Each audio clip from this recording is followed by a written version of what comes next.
Hey colleagues, this is Mr. Granlund here, and I'm going to take you through some beginning stuff around Schoology conferences. Okay, now you're going to find conferences in both your courses and your groups on the left-hand side. And I'm going to go into groups to highlight something that you can do in a way that you can kind of train yourself. So this morning I got together with my SAC. It's still a thing if you want it to be.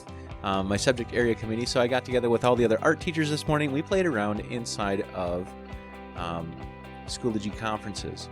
Actually, we did a Google Hangout, and then later we did a collaborative team with conferences. All right, here's a rundown.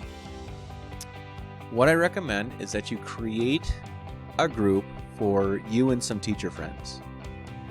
You can add members by clicking on the members, typing in their names. So add members. And I'm going to add them as a member.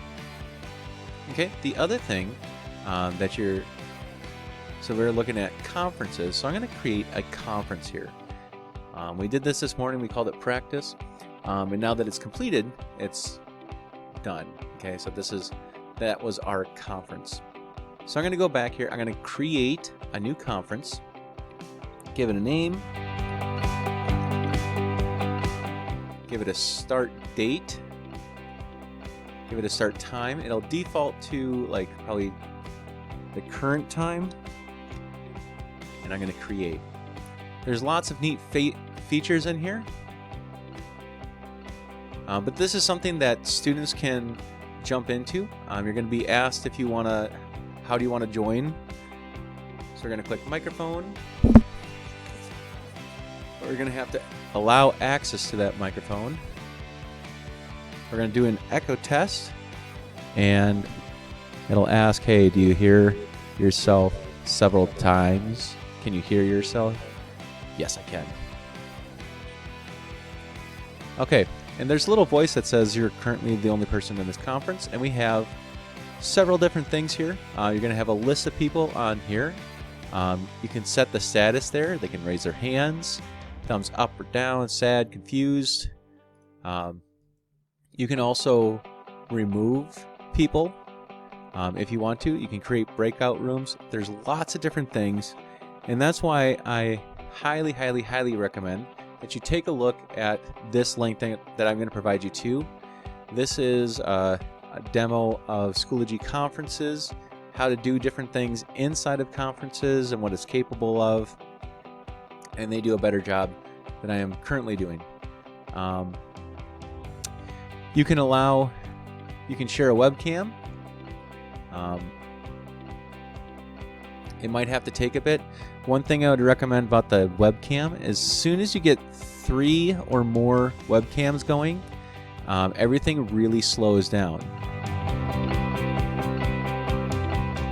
You can share your screen. You have actions here. You can do polls right inside there. You can minimize and hide the presentation. You can record it temporarily. It'll stay recorded for a week, or students will have access for a week. Options up here. And there's also a whiteboard, which you can draw with, or type with.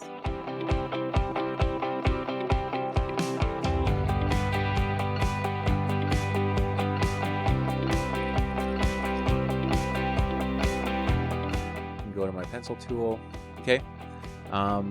Careful with this. Who knows what teenagers like to do with this kind of tool. There's a brief introduction to conferences. I highly recommend that you make a group or get into a group and try practicing this as you're doing your meetings that you're trying to hold every day. It's a great way to practice. You're going to think about all kinds of things that'll help you in your 2-hour sessions that you're going to have to be live with students. Another note, I've been doing some testing on the Schoology app, and I have not been able to access these conferences through the app. So you might want to let students know that if they're going to have if they're going to conference with you, that they're going to need to do it at a computer. There might be a way to do it in the phone. I'm open to that if you got suggestions, but so far I have been unable to get into a conference through my iPhone. So that's what I know so far, and good luck as you continue to develop awesome content.